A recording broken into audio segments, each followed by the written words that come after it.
Kilitlenmiş bunlar. Hatta ben bunu sökmesem yeriydi. Bak bu zar zor oynadı ama bu hiç. Çıkartmayı deneyeceğiz. Alright? Man, you're a good man. That's okay, man. How we doing? How are you, mate? Yeah, not bad, man, not bad. Balak, eh? Huh? Balak or Balak? What is that? Your name? My name is Baki. Bachi. Yeah, Baki. Bachi, sorry, I'm trying to remember. Yeah, that's okay, man. It's different than for you. Yeah, I know. Sorry, man. Yeah, that's okay. I'll remember it. You can call me B. That's okay. B. That's alright because we G. Yeah, G.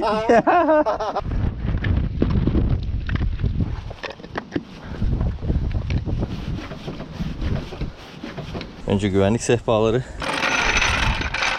Kaliperlerin havalarını alacağım için iki tarafında yukarıda olmasına ihtiyacım var.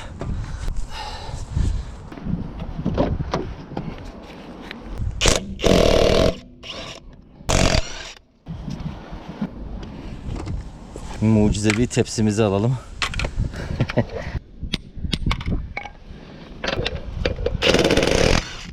Sıcakladım.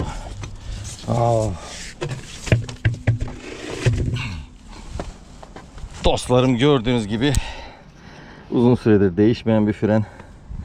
Mahvolmuş fren diski, yüzeyi, her yeri paslanmış. Balatalar berbat halde. En berbatı da kaliper dostlar, geri gitmiyor. Direksiyonu çeviriyoruz. Çalışması rahat olsun.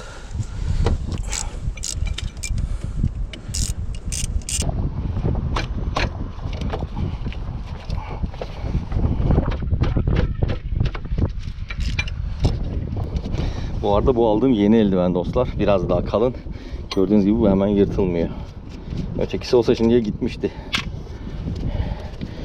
Kaliperi dışarı alalım.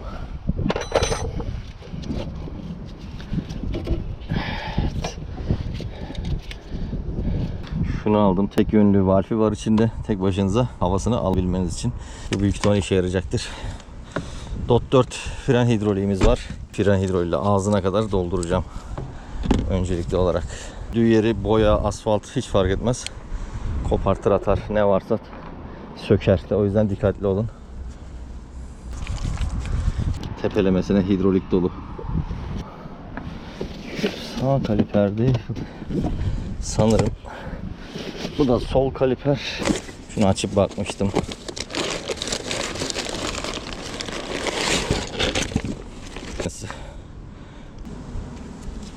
Şu şekilde öncelikli olarak kalipere gelen hortumu daraltıyoruz.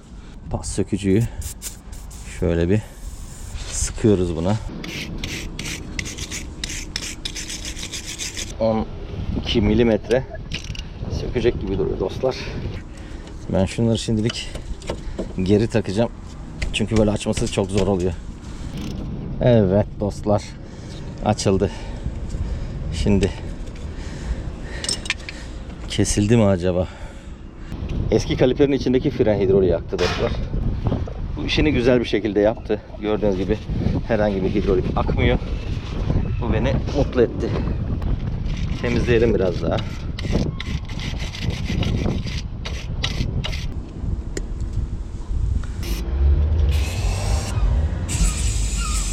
Evet.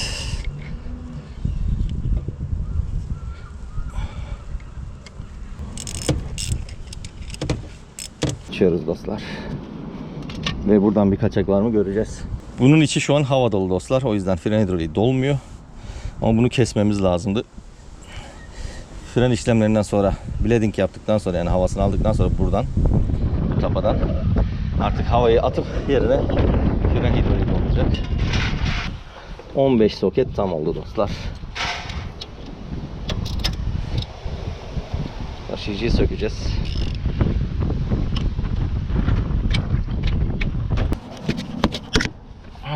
Bayağı sıkışmış taşıyıcı. Problem değil.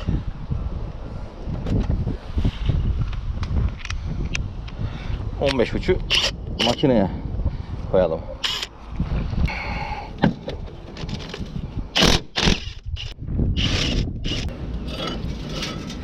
Taşıyıcıyla birlikte fren pedleri de geldi dostlar. Aslında biraz daha gidermiş diyeceğim ama ana sağlamış ya. Gitmezmiş yani. Sadece şunun kalınlığı değil fren meselesi dostlar. Mesele bunun içinin pisliği, şu slider pinlerin, taşıyıcı pimlerinin takılması. Görüyor musun bakın. Kilitlenmiş bunlar. Hatta ben bunu sökmesem yeriydi. Bak bu zar zor oynadı ama bu hiç. Çıkartmayı deneyeceğiz. Bunu içindeyken çıkartmak çok daha kolay oluyor. O yüzden taşıyıcının alt vidasını geri takacağım. Bakın çekiçle vurduğum halde çıkmıyor. Daha büyük çekiç. Gördünüz mü? Şimdi ufak ufak oynamaya başladı. O kadar paslanmış ki yerinde. Kesinlikle değişmesi lazım.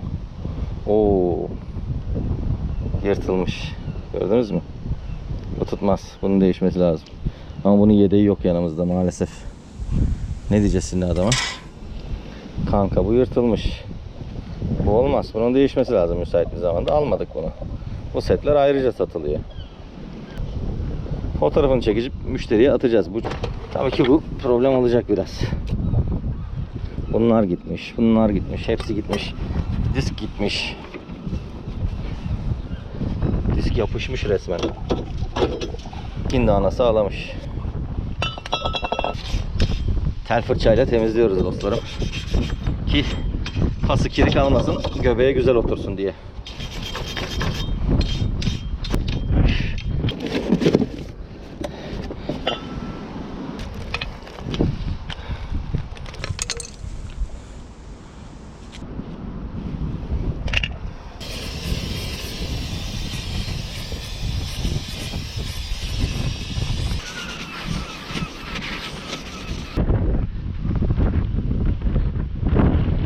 Yapışmasın.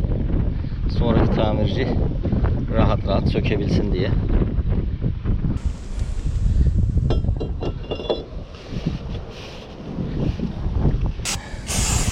Şu ekstra sıkılacak vidası da olsaydı.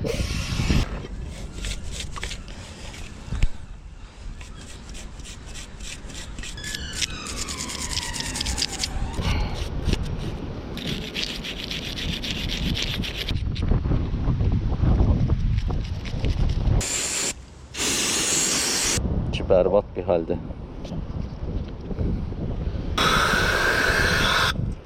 Ağzıma geldi.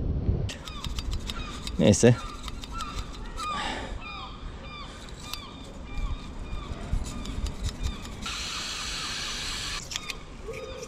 Bakın. Çürümüş dostlar. Yani bu normalde kullanılmaz.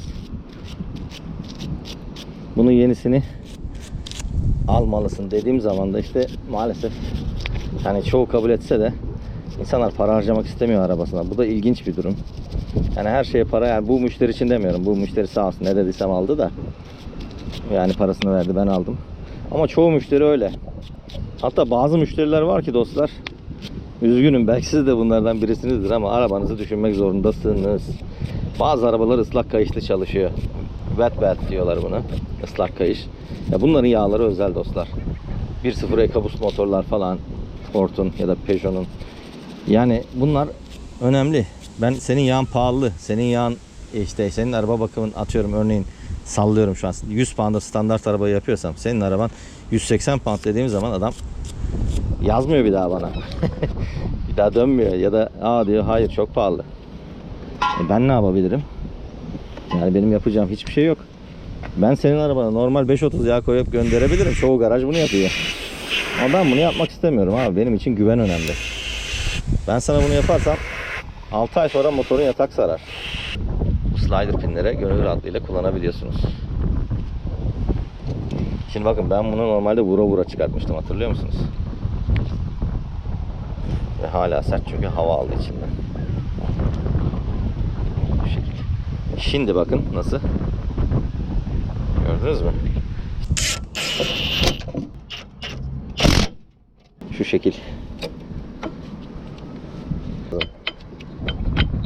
Böyle şak diye sıkışmış kalmış olmaması lazım. Şu şekilde oynaması lazım.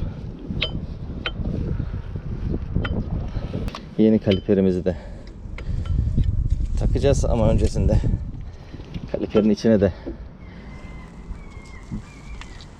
balataya basan kısımları yağlıyoruz ki Yani öbür gün bu da ses yapmasın.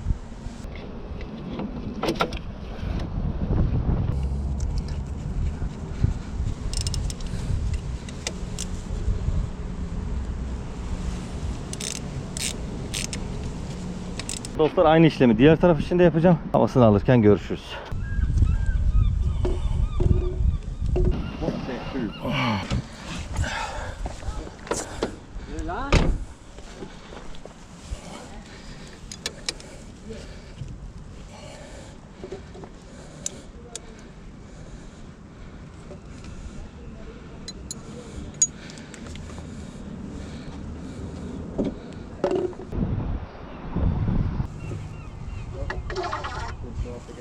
Okay, pump, pump, pump and hold.